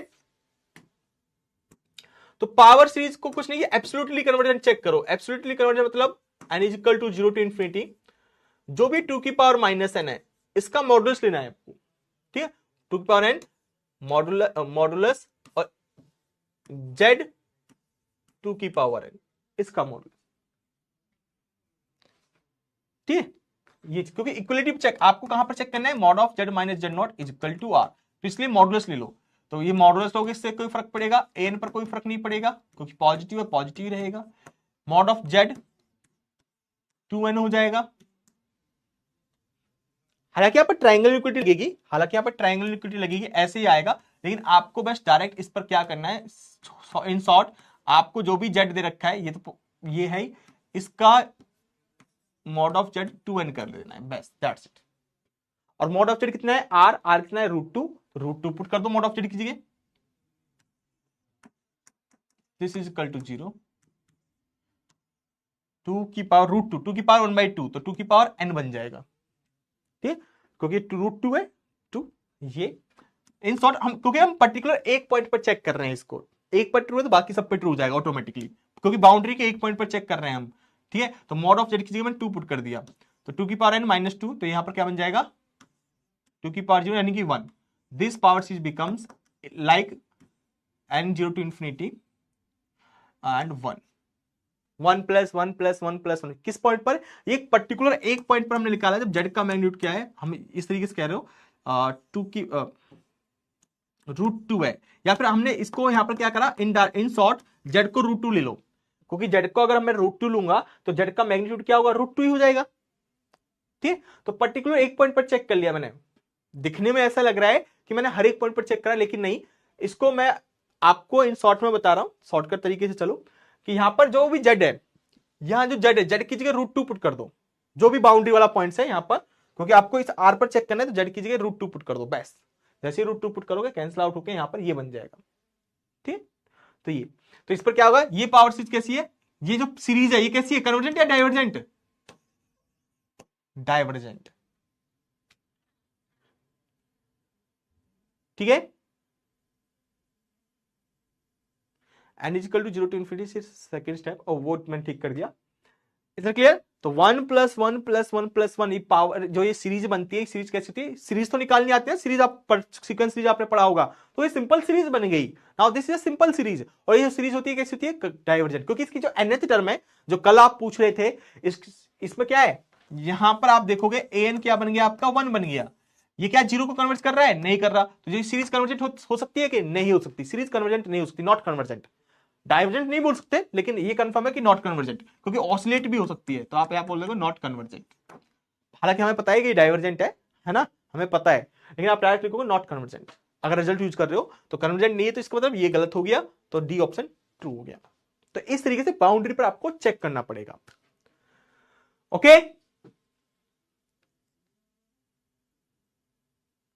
चलो नाउ ये क्वेश्चन आप करके बताइए, the power series this converges if, क्या होगा,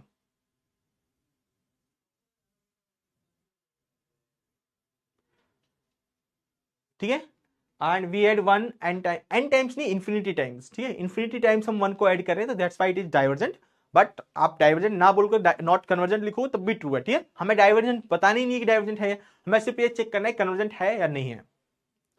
तो same the power series this converges if, क्या होगा, तो यहां पर आर बताओ क्या आएगी, आर क्या आएगा, रीजन, आर मतलब रेडियस ऑफ कन्वर्जेंस, आर बताओ रेडियस ऑफ कन्वर्जेंस क्या होगा। अब ये जो पावर सीरीज है वो किस पॉइंट के अबाउट है, 1 पॉइंट के अबाउट है, उससे कोई फर्क नहीं पड़ता किस पॉइंट के अबाउट है, मैंने बोला कि जो रेडियस ऑफ कन्वर्जेंट है उससे कोई फर्क नहीं पड़ेगा कि किस पॉइंट के अबाउट गिवन है, फर्क पड़ेगा तो यहां पर पावर से फर्क पड़ सकता है, यहां पर 2n है तो भूल जाओ कि 2n है, इसको n मान के चलो, आप भूल जाओ कि पावर में 2n है, आप n मान के चलो, तो आप कंपेयर करोगे तो n आपका क्या आएगा, 3 की पावर -n, इसकी लिमिट आप निकालो, L निकालो, L1 निकालो, इसको हमने नाम दिया L1, वही लिमिट सुप्रीमम, क्योंकि पावर इन्वॉल्व है, तो पावर इन्वॉल्व है, डायरेक्ट करोगे तो क्या आएगा, 3 की पावर -1 आएगा, ये L1 आएगा डायरेक्ट। तो आपको यहां पर R1 निकालना है, तो 1/L1 आएगा, तो वो बनेगा 3, लेकिन ये एक्चुअल में एरर वाला आया है, ये एरर टर्म, एरर कैलकुलेट करा आपने, क्योंकि यहां पर आपने इसको 2n माना था, लेकिन एक्चुअल में रेडियस ऑफ कन्वर्जेंस क्या होगी, कि जो एरर टर्म के अकॉर्डिंग आपने जो एरर किया उसके अकॉर्डिंग जो आपकी रेडियस ऑफ कन्वर्जेंस आई 3, यहां पर क्या है, n का कोएफिशिएंट 2 है, तो इसका पावर 1/2 यानी कि √3। तो क्या आएगा, √3 आएगा। तो √3 का मतलब ये ऑप्शन गलत एंड ओके, ए ऑप्शन तो गलत हो गया। Now we are talking about equality. अच्छा, बी ऑप्शन वैसे गलत हो गया क्योंकि रीजन ऑफ कन्वर्जेंस आपसे पूछ रहा है, ठीक है। The power series is convergent if region of convergence, तो आपको ये पता है कुल मिला के कि z माइनस z नॉट, और z नॉट कितना है, 1 है, तो 1 दिस इज लेस देन √3। ये तो 100% होने वाला है, ये तो 100% होगा ही होगा। अब इक्वलिटी होगी कि नहीं होगी ये चेक करना पड़ेगा। अब यहां पर कह रहा है मॉड ऑफ z √3, ये तो गलत हो गया। इसके लिए जरूरी नहीं है भाई ये रीजन, ये गलत है रीजन ऑफ कन्वर्जेंस, ठीक है, ये चीज है क्योंकि सेंटर ही अलग हो गया। अब या मैं तो या तो सी या तो डी, तो सी पर देखो सेम ऑप्शंस जो अभी आपने किया था, z-1 क्योंकि यहां पर क्या है, रेडियस ऑफ कन्वर्जेंस √3, तो z-1 की जगह √3 पुट कर दो डायरेक्ट। तो ये जो सीरीज बनेगी n is equal to 0 to infinity 3 की पावर n, यहां पर 3 की पावर 2n, सॉरी 3 की पावर सॉरी √3 है ना, तो √3 की पावर 2n, तो this becomes n is equal to 0 to infinity 3 की power n and this is 3 की पावर n, तो समेशन 1 अगेन नॉट कन्वर्जेंट, ठीक, तो इक्वलिटी वाला हट जाएगा। तो सॉरी इक्वल सी ऑप्शन हो जाएगा, डी गलत हो जाएगा, ठीक, सी ऑप्शन में इक्वलिटी नहीं है, दैट्स इट, ठीक। इस तरीके से आपको करना है। अच्छा, स्पून फोल्स नहीं कराया था क्या, मैंने तो आपको दिया था, कोई बात नहीं, चलो। तो आई होप आपको कंसेप्ट क्लियर होगा कि किस तरीके से आपको अप्रोच करना है, ठीक है। चलिए आगे बढ़ते हैं। कुछ इंपोर्टेंट रिजल्ट्स हैं आपके पावर सीरीज के ऊपर। देखो, अगर ये AN/ZN 0 पॉइंट कब आउट है, कन्वर्जेंट है अल्फा पर, में और में वही चीज सेम बाउंड्री पर कन्वर्जेंट हो कि नहीं हो जरूरी नहीं है, जो रेडियस ऑफ कन्वर्जेंस आएगा उस पर आपकी पावर सीरीज कन्वर्जेंट है या नहीं है। Then this power series may और may not convergent at mod of z is equal to alpha, alpha का मैग्नीट्यूड, ठीक है, mod of z is equal to alpha, मतलब अल्फा अगर क्या हुआ आपका रियल नंबर नहीं है तो कॉम्प्लेक्स नंबर आएगा तो मैग्नीट्यूड लोगे। सेम 0 किसी पॉइंट के अबाउट हो, अगर किसी पॉइंट के अबाउट होगा तो आपको क्या लिखोगे, mod of z minus z not की जो पावर सीरीज है वो किस पॉइंट पर कन्वर्जेंट होगी, अगर किसी कन्वर्जेंट है एट अल्फा पर, then mod of z minus z naught is alpha minus z not पर मे और मे नॉट कन्वर्जेंट। वही थ्योरम नंबर 1, थ्योरम नंबर 2, तो इक्वलिटी वाला, अगर z नॉट पॉइंट के बाद पावर सीरीज है तो पावर सीरीज कन्वर्जेंट कब होगी, जब लेस देन होगा, डाइवर्जेंट कब होगी, जब ग्रेटर देन होगा। ये ट्रू होता है, आप मान के चलो, लेस देन पर कन्वर्जेंट, ग्रेटर देन पर डाइवर्जेंट। लेकिन इक्वलिटी पे आप कुछ नहीं बोल सकते, इक्वलिटी पे आप कुछ नहीं बोल सकते, जैसा अभी हम चेक कर रहे थे ना, तो आपको अब क्लियर हो गया होगा कि इक्वलिटी पे हो भी सकती है, नहीं भी हो सकती। तो वही चीज यहां पर बता रहे हैं।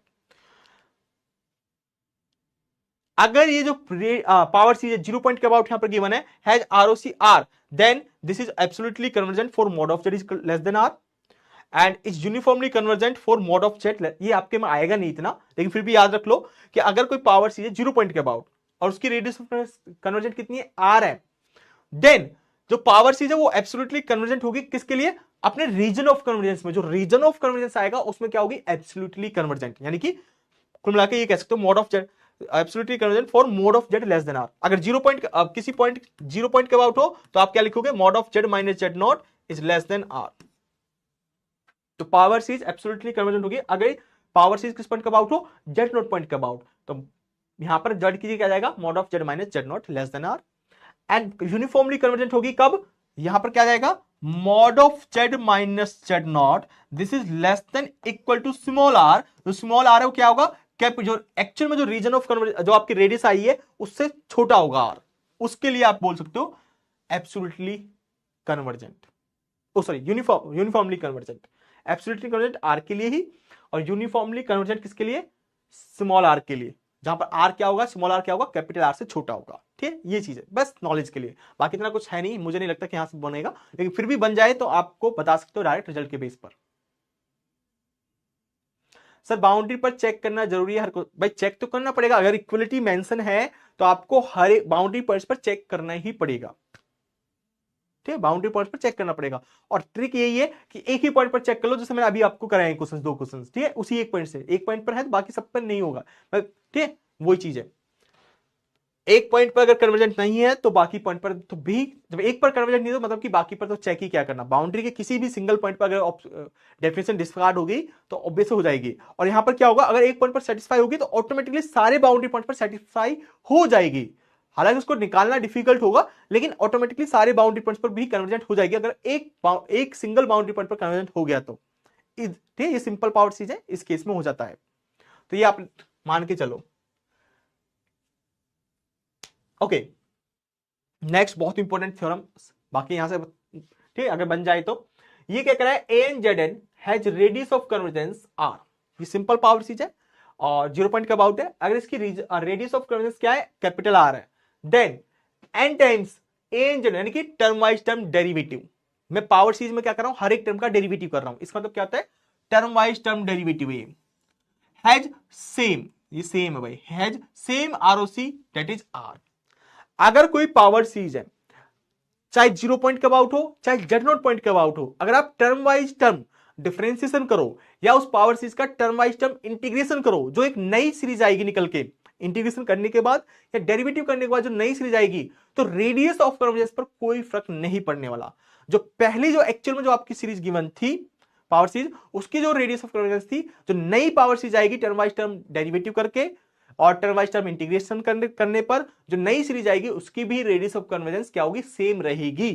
रेडियस ऑफ कन्वर्जेंस बदलती नहीं है, चेंज नहीं होती। तो जो पहले आर थी तो अब भी आर होगी, चाहे आप टर्म वाइज टर्म डेरिवेटिव करो चाहे आप इंटीग्रेशन करो। Is that clear everyone? ठीक है, तो ध्यान रखना। तो यहां पर ये इसका मतलब क्या है, क्योंकि देखो पावर सीरीज है, आप इसको लिखो तो हर एक टर्म का जेड के रेस्पेक्ट में डेरिवेटिव कर रखा है। किसके रेस्पेक्ट में, क्योंकि यहां पर पावर सीरीज वेरिएबल क्या है, जेड वेरिएबल, तो जेड के रेस्पेक्ट में हर एक टर्म का डेरिवेटिव कर रखा है। सेम इंटीग्रेशन करोगे तो यहां पर क्या आ जाएगा, इंटीग्रेशन करने पर इसको कैसे लिखोगे, इसको लिखोगे इंटीग्रेशन करने पर a n upon N plus one और जेड की पावर एन की जगह आ जाएगा एन प्लस वन, ये आ जाएगा। तो ये होती है टर्म वाइज टर्म इंटीग्रेशन, ये हो जाएगा टर्म वाइज टर्म डेरिवेटिव। तो रेडियस ऑफ कन्वर्जेंस पर कोई फर्क नहीं पड़ेगा, पहली बात। सेकंड, अगर ये चाहे किसी भी पॉइंट के अबाउट हो, यहां पर मैंने 0 पॉइंट के अबाउट ले रखा है क्योंकि ज्यादातर क्वेश्चंस आपके 0 पॉइंट के अबाउट आते हैं, तो 0 पॉइंट के अबाउट ही क्वेश्चंस आपसे पूछेगा जो आपके सिलेबस के अकॉर्डिंग है। अगर किसी रैंडम पॉइंट के अबाउट पूछ ले तो तब भी आप बता सकते हो, मैं आपको इन जनरल तरीके से करा रहा हूं ताकि आप इन फ्यूचर आपके लिए भी हेल्पफुल हो सके। तो एन जेड एन, तो ये जो पावर सीरीज 0 पॉइंट के अबाउट है आरओसी आर, चाहे जेड नॉट पॉइंट के अबाउट हो, किसी भी पॉइंट के अबाउट हो, डजंट मैटर। ठीक है, देन अगर इसमें पीएन से मल्टीप्लाई करूं, पीएन से क्या कर रहा हूं, N Z N power series है, इसमें पीएन से मल्टीप्लाई कर दिया, पीएन एक पॉलिनोमियल है एन में, ठीक है, अगेन या डिवाइड कर रहा हूं, पॉलिनोमियल से क्या कर दिया, डिवाइड कर दिया, where P of Z is a non zero, ध्यान रखना नॉन जीरो पॉलिनोमियल। अब यहां पर मैंने जेड यूज कर रखा है क्योंकि जेड में पॉलिनोमियल है, बस जेड की जगह मैं रिप्लेस क्या कर दूंगा, जेड की जगह एन रिप्लेस करके मैं मल्टीप्लाई कर रहा हूं और डिवाइड कर रहा हूं। तो अगर किसी पावर सीरीज में या किसी भी पॉइंट के अबाउट हो पावर सीरीज, अगर मैं उसमें किसी पॉलिनोमियल से मल्टीप्लाई करूं या किसी पॉलिनोमियल से डिवाइड करूं, किसी पॉलिनोमियल से मल्टीप्लाई करूं या डिवाइड करूं, और कैसा पॉलिनोमियल चाहिए, नॉन जीरो पॉलिनोमियल चाहिए। बस कंडीशन ये कि आप किसी नॉन जीरो पॉलिनोमियल से मल्टीप्लाई या डिवाइड करो तो उस पावर, जो पावर से नई पावर सीरीज आएगी मल्टीप्लाई करने के बाद और डिवाइड करने के बाद जो नई पावर सीरीज आएगी उसकी रेडियस ऑफ कन्वर्जेंस पर कोई फर्क नहीं पड़ने वाला। तो have same radius of convergence, again उसके पास क्या होगा, सेम रेडियस ऑफ कन्वर्जेंस होगा। ठीक है सर, एक बाउंड्री डाइवर्जेंट आ जाए तब तो हम बोल सकते हैं नॉट कन्वर्जेंट, बट वन पर कन्वर्जेंट, हाँ ऑब्वियस बात है शिवा, अगर एक बाउंड्री के एक पॉइंट पर डाइवर्जेंट आ गई यानी नॉट कन्वर्जेंट आया तो हम बोल सकते हैं कि उस mod of Z minus Z naught equal to R के लिए आपकी पावर सीरीज कन्वर्जेंट नहीं है। लेकिन एक पॉइंट पर कन्वर्जेंट आ गई तो इन जनरली आप ये नहीं बोल सकते कि हर एक बाउंड्री पॉइंट पर पावर सीरीज कन्वर्जेंट होगी। लेकिन जो आप पढ़ रहे हो यहां पर ब्यूटी ये है कि आपका अभी सिंपल ये आप पढ़ रहे हो, इतना कुछ है नहीं यहां पर। अगर किसी एक पॉइंट पर आप चेक करके चल रहे हो वो उस पर कन्वर्जेंट आ गई तो आप ये बोल सकते हो कि कन्वर्जेंट होगा, क्योंकि वो एब्सोल्युटली कन्वर्जेंट वाला कंडीशन यहां पर आ जाता है जो आप चेक कर रहे हो, जो मैं आपको बताया था किसी है ना रैंडम। अगर आपका रेडियस ऑफ रियल नंबर है, अगर आप कॉम्प्लेक्स नंबर है then you have to check carefully, लेकिन इतना डिफिकल्ट नहीं आएगा। तो फिलहाल एक पॉइंट पर चेक करो, एक पॉइंट से आप सब कुछ कह सकते हो। ठीक है चलो,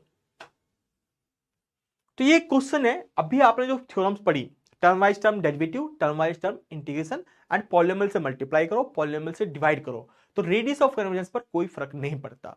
तो उसी का यूज करते हुए आपको इस क्वेश्चन का आंसर बताना है। क्या कह रहा है, ये एक पावर सीरीज है आपकी, ये क्या एक पावर सीरीज है, और भैया कन्वर्जेंट पावर सीरीज, कैसी कन्वर्जेंट पावर सीरीज है, such that limit n tends to infinity an upon n plus 1 r, R greater, मतलब कि इसकी radius of convergent power series है, और इसकी रेडियस ऑफ कन्वर्जेंट कितनी है, आर है। आर क्या है, रेडियस ऑफ कन्वर्जेंट, ठीक है, आर।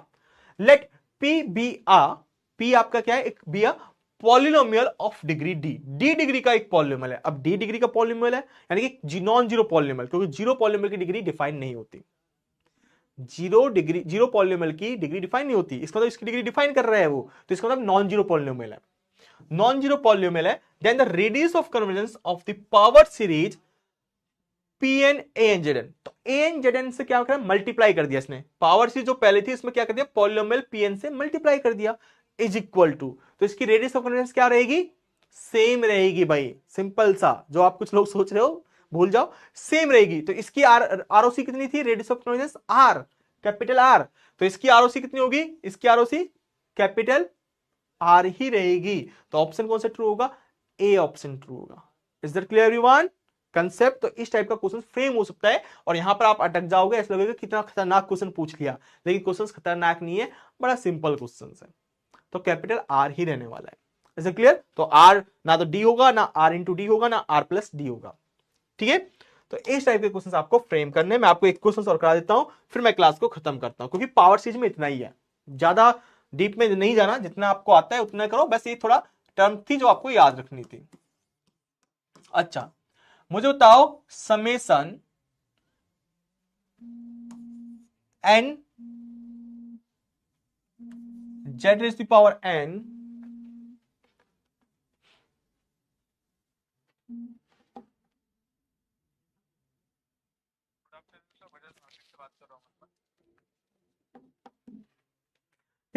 ये पावर सीरीज है, a power series is a power series, then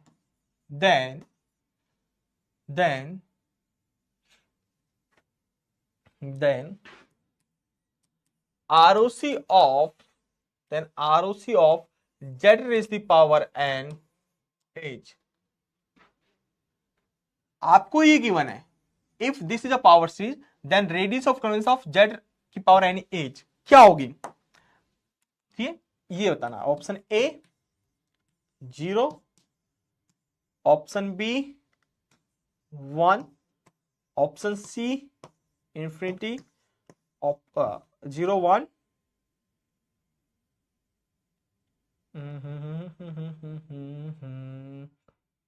ई और इंफिनिटी तो इस तरीके से। इंटीग्रेशन कब करेंगे, कभी करने की जरूरत ही नहीं है आपको, इंटीग्रेशन कब करना है, नहीं करना भाई, इंटीग्रेशन नहीं करना आपको, नहीं डेरिवेटिव करना है।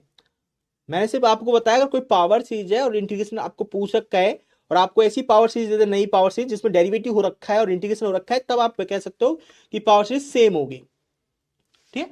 अगर आपको एक पावर सीरीज आपको गिवन है और उसका एक नई पावर सीरीज दे दी आपको, टर्म बाय टर्म डेरिवेटिव करके या टर्म बाय टर्म इंटीग्रेशन करके एक नई सीरीज आपको दी, और उस नई सीरीज की आपसे आरओसी पूछ रहा है, तो आप डायरेक्ट बोल सकते हो कि इसकी जो आरओसी वो सेम रहेगी। तो आपको टर्म बाय टर्म डेरिवेटिव नहीं करना, टर्म बाय टर्म इंटीग्रेशन नहीं करना, बस देखना है कि जो नई सीरीज है वो कभी क्या वो नई जो सीरीज आ रही है टर्म बाय टर्म डेरिवेटिव करने पर आ रही है या टर्म बाय टर्म इंटीग्रेशन करने पर आ रही है। अगर आ रही है तो रेडियस ऑफ कन्वर्जेंस सेम होगी, ठीक है। तो यहां पर आंसर क्या हो जाएगा भाई आपका, मोस्टली कह रहे हैं बी बी, बहुत अच्छे, very good.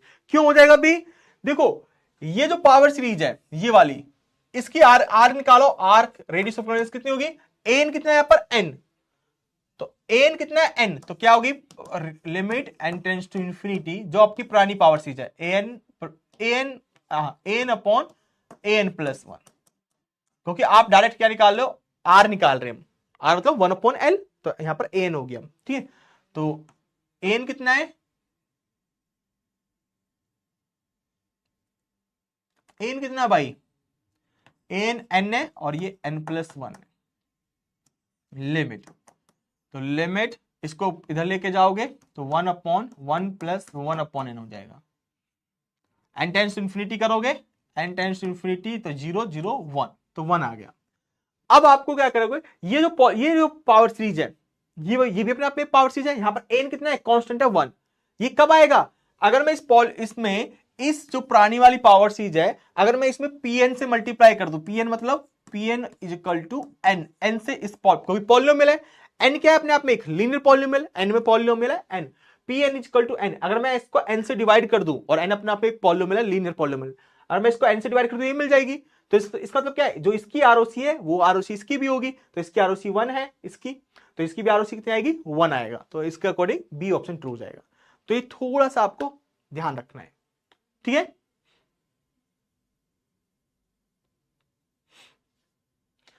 No no sir, complex में इंटीग्रेशन कब पढ़ाए, नेक्स्ट क्लास से शायद स्टार्ट हो रहा है आपका इंटीग्रेशन, ठीक है।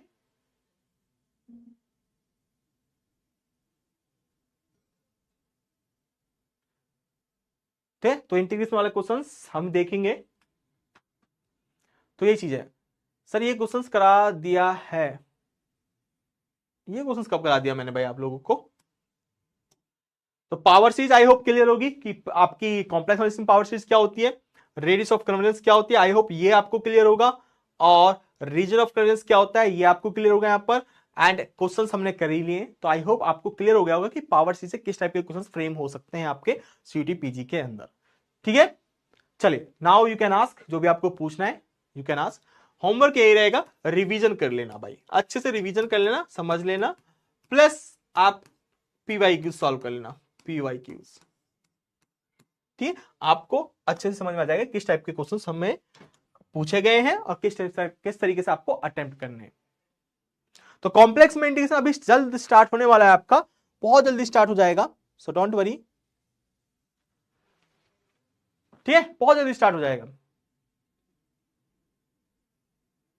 I think next lecture integration का ही हो सकता है, जहां तक मुझे लग रहा है, है ना, पावर सीरीज के बाद इंटीग्रेशन ही स्टार्ट होगा।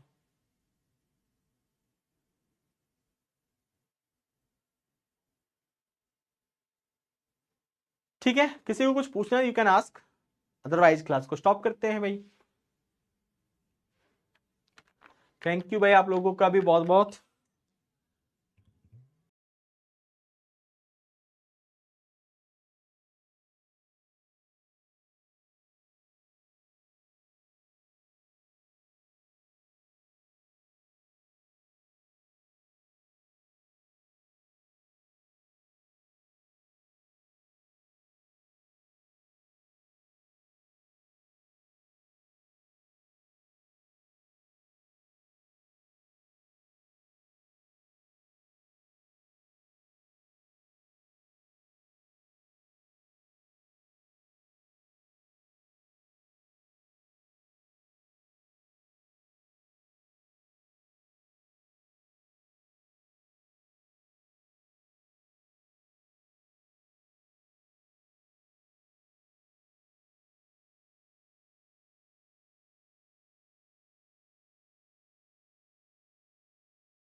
देखो भाई, एजुकेशन लोन लेना ठीक रहेगा या नहीं रहेगा, ये डिपेंड करता है आपके ऊपर, ठीक है। आप ये देखो ना आपकी फाइनेंशियल कंडीशन कैसी है, अगर ठीक ठाक है तो भाई लोन लेके क्या ही करोगे, लोन को जितना अवॉइड करोगे उतना अच्छा है। बाकी अगर नहीं है भी, लोन लेना ही पड़ेगा पढ़ाई के लिए, तो फिर भाई ले लेना, और क्या कर सकते हैं, ठीक है। डिपेंड करता है ये आपकी फाइनेंशियल कंडीशन कैसी है, लोन है ना। हाँ, पावर सीरीज में इतना ही है, दैट्स इनफ, इससे ज्यादा आपको पढ़ना ही नहीं है पावर सीरीज के अंदर। इतना पढ़ लो और अच्छे से पढ़ लो, एक एक पॉइंट को समझ के, है ना, पढ़ लेना, आपको इससे ज्यादा एक्स्ट्रा पढ़ने की जरूरत ही नहीं है।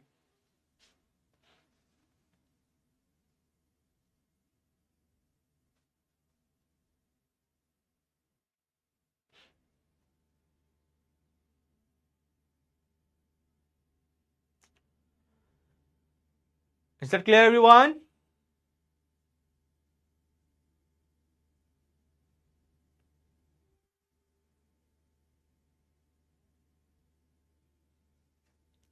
सर आप पीएचडी कर रहे हो? अभी तो नहीं कर रहा भाई, आगे देखते हैं, अभी तो मन है नहीं। ठीक है, अभी तो नहीं कर रहे, अभी मन भी नहीं है। अगर मन आगे मन किया तो देखते हैं।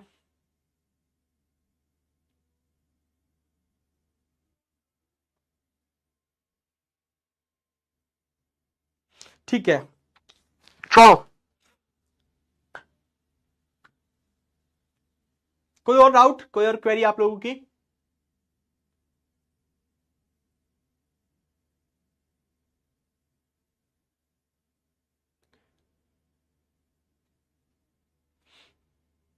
ठीक है, आई थिंक अब कोई क्वेरी नहीं है, तो भाई है ना, पढ़ते रहो। तो जो छोटे छोटे मोटे मोटे क्वेश्चंस पूछते हो ना आप, पूछनी अच्छी बात है, पूछो अगर आपके मन में डाउट है। लेकिन बार बार मैं यही कहता हूं कि अच्छे से एक एक चीज को पढ़ो और समझो।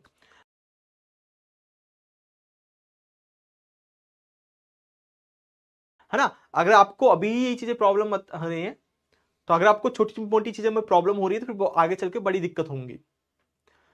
सर यस सर का बताइए, वो कर रहे हैं क्या पीएचडी? भाई अभी तो वो भी नहीं कर रहा है ना। कौन से टॉपिक पर करना चाहेंगे? भाई मेरा पोर्शन है, मेरा जो प्रोजेक्ट था वो था आपका ऑपरेटर थ्योरी। तो कोशिश करेंगे कि ऑपरेटर थ्योरी से रिलेटेड कुछ करें, जिसमें आपका analysis and linear algebra mix रहता है। फंक्शनल एनालिसिस आप पढ़ोगे आगे चल के, तो उसमें मैंने प्रोजेक्ट किया था 1 साल आईआईटी में, तो उसी में देखेंगे कुछ आगे चल के, या फिर कुछ अप्लाइड में जो भी होगा, जहां भी जो भी अब डिमांड में है, अगर मन हुआ तो। वो तो बहुत दूर की बात है, अभी उसकी टेंशन मत लो, आप अपने एग्जाम की तैयारी करो, फिर देखते हैं।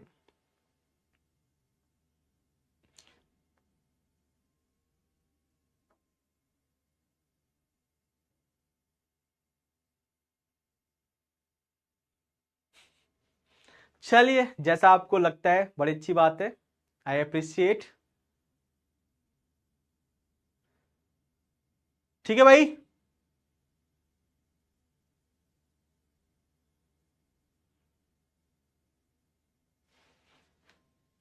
किसी को और कुछ पूछना है पूछो भाई, फिर फटाफट।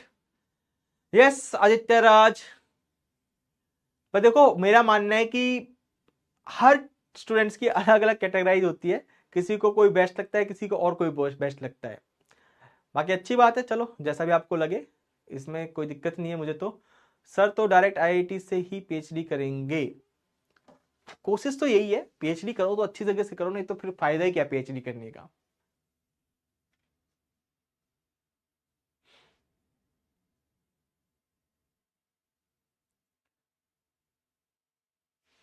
प्रीति, थैंक यू भाई, अगर आपने ये देख के लिया है।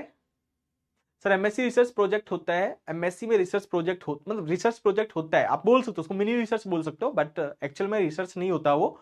लेकिन जो रिसर्च हो चुकी है उसी को हम अच्छे से एक्सप्लेन करते हैं। जैसे किसी ने, अगर किसी पीएचडी स्टूडेंट्स ने जो रिसर्च की है, तो उसी को हम एक एक उसको दोबारा से वेरीफाई मतलब इन द सेंस, उसको हम एक एक स्टेप वाइज लिखते हैं, क्योंकि जब रिसर्च पेपर पब्लिश होता है ना, उसमें क्या होता है, एक स्टेप के बाद लगभग वो डायरेक्ट बहुत सारी चीजें मिस होती हैं, डायरेक्ट वो इंपॉर्टेंट चीजें लिखते हैं। तो उस एक लाइन से दूसरी लाइन पर आने के लिए ना आपको बहुत सारी चीजों का ज्ञान होना चाहिए। तो जो ज्ञान की जरूरत पड़ती है, उस ज्ञान को हम वहां पर मेंशन लिखते हैं अपने प्रोजेक्ट, है ना, जो भी हमारा प्रोजेक्ट होता है उसके अंदर एक एक लाइन को हम मेंशन करते हैं। हर एक स्टेप होता है कि इस लाइन के बाद ये चीज कैसे कही गई है, उसको प्रूफ करने ही बहुत डिफिकल्ट हो जाता है जब आप प्रोजेक्ट करते हो, जो आईआईटी में मैंने किया है। पहली लाइन से दूसरी लाइन पर जाने के लिए 4-4 घंटे लग जाते थे एक लाइन से दूसरी लाइन पर जाने के लिए। अब सोचो, एक लाइन से दूसरी लाइन पर जाने के लिए 4 घंटे लग रहे हैं, और उसके लिए कितनी नॉलेज की जरूरत पड़ती है। तो पेपर पब्लिश करना इतना आसान नहीं होता, रिसर्च करना, जो मेरे को लगता है, और वाकई में रिसर्च करना इतना आसान नहीं है। तो उसके लिए आपको बहुत सारी नॉलेज होनी जरूरी है, बहुत सारी नॉलेज की। इस एक लाइन के बदले इसने दूसरी लाइन जो बोला है वो किस हिसाब से बोल दिया है भाई, किस बिहाफ पर बोला है, वो सारी चीजें आपके माइंड में होगी, तभी आप पीएचडी करने के लिए कैपेबल हो। और कैपेबल मतलब तभी आपको इंटरेस्ट भी आएगा और आसान भी लगेगा।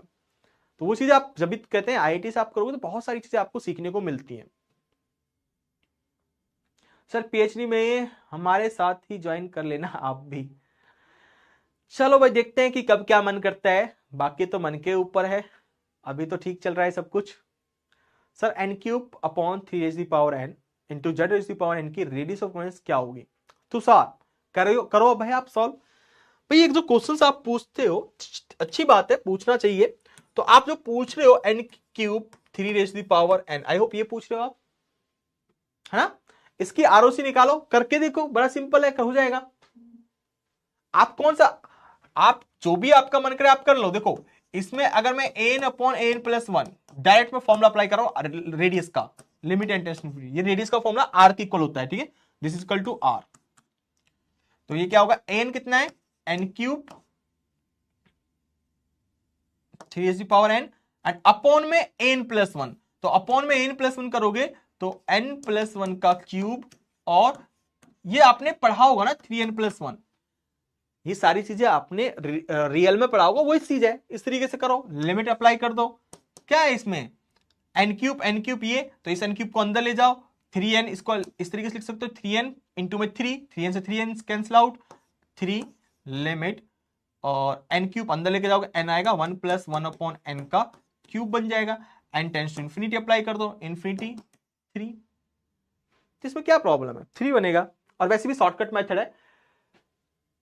n³ इससे कोई फर्क नहीं पड़ने वाला, डिपेंड करेगा ये 3n, तो 3 आएगा, 3 आएगा। अगर ये इस तरीके से लिखा होता 3n, n³ इसको भूल जाओ, यहां पर क्या है 3n, तो इसकी लिमिट नीचे आ जाएगी 1/3, इसकी आरओसी 1/3 आएगी। बहुत तरीके हैं। एंड अगर ये कुछ इस तरीके से होता n³/n⁴, ये होता तो इसका क्या होता है भाई, बताओ, एनीवन कोई बता सकता है? इसकी अगर ये an होता है, इसकी में आरओसी कितनी आती,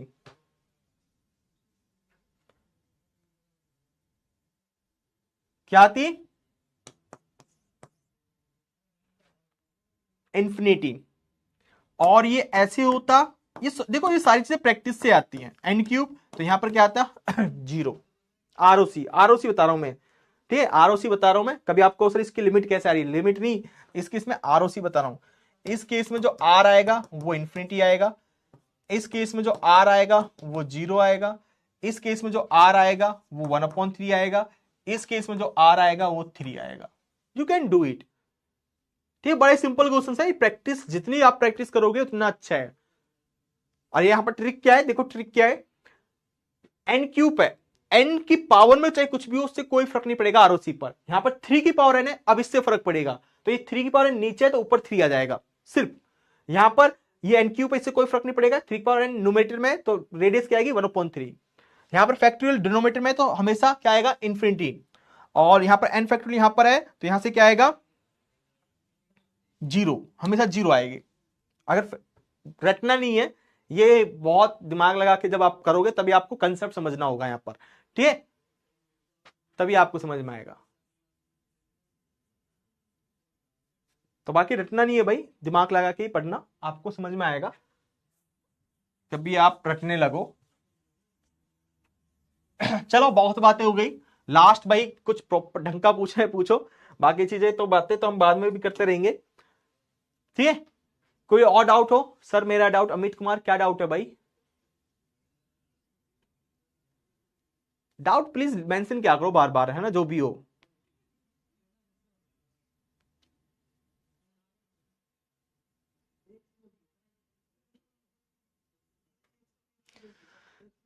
चलिए टाइम्स आउट होने वाला है।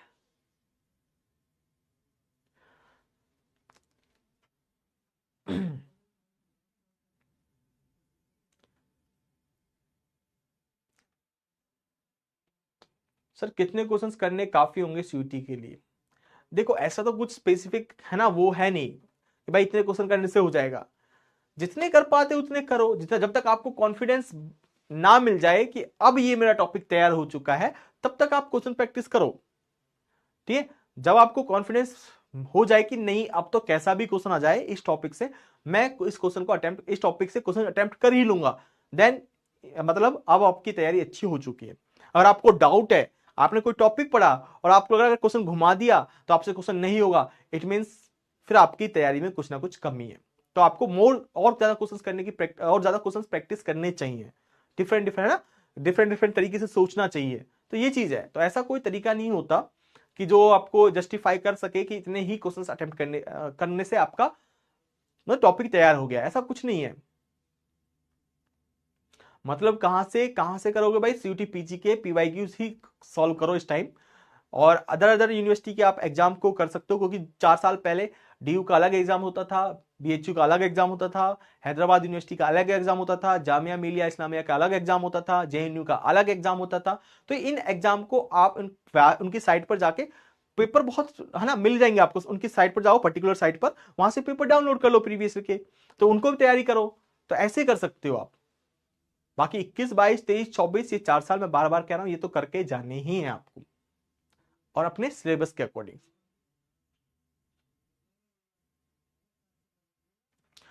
चलिए, बहुत बड़ी अच्छी बात है, सारे कंसेप्ट क्लियर हो गए हैं, बहुत अच्छी बात है। तो अभी इस टाइम पर मैं स्टॉप करता हूं, नेक्स्ट टाइम मिलते हैं, तब और बातें करेंगे। बाकी पढ़कर आना सभी, कोई कंफ्यूजन हो तो आप पूछ लेना, ठीक है जी। एंड लास्ट कमेंट और पढ़ लेते हैं। सर मुझे डीयू से एमएससी करना है, मुझे पहले से क्या आना चाहिए ताकि मुझे एमएससी में प्रॉब्लम ना हो? फर्स्ट ऑफ ऑल, जो आपको पढ़ाया गया वो अच्छे से आना चाहिए, जो आपने सिलेबस में पढ़ा है अपने आईटी जैम के सिलेबस में, और जो अब आप सीयूटी पीजी में पढ़ रहे हो, ये सारी चीजें आपको आनी चाहिए। अगर ये सारी चीजें आती हैं देन आप सर्वाइव कर जाओगे, ठीक है, ये आना जरूरी है, बाकी चीजें ज्यादा मत सोचो, ठीक है। फिर मिलते हैं नेक्स्ट क्लास में, तब तक पढ़ते रहिए।